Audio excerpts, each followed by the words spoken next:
იცით რომ თვითკონტროლის არ ქონა ფსიქიკური პათოლოგია? დიახ, არ მოგესმათ.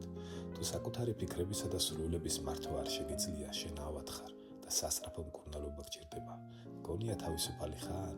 თუ უფროსის ზარზე ოჯახურ ვახშამს ტოვებ, ან მაღვიძარას რეკვისას თბილ საბანს ვერ ელევი, შენ თავისუფალი კი არა, შენივე ინსტინქტების მონახარ. მაგრამ არსებობს გამოსავალი.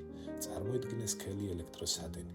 ის არ არის ერთმთლიანი, ის ათასობით წვრილი სუსტი მავთულისგან შედგება. თვითკონტროლიც ასეა. ის არ არის თანდაყოლილი ნიჭი, ის შენდება პატარა ყოველდღიური გამარჯვებებით. დილით ალაგებული საწოლი, ერთი მავთული დაემატა. უარი თქვით კბილეულზე, კიდევ ერთი მავთული. გაჩუმდი როცა ყვირილი გინდოდა, შენი სადენი სქელდება. ძველი აფრიკული ანდაზა ამბობს, თუ ობობას ქსელის საფებისგან თოქს დავწნავთ, იმით ლომის დაბმასაც მოახერხებთ.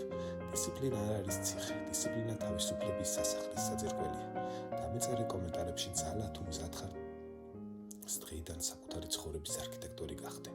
არ გაჩერდე, 1000 კილომეტრიანი გზაც პირველი ნაბიჯებით იწყება.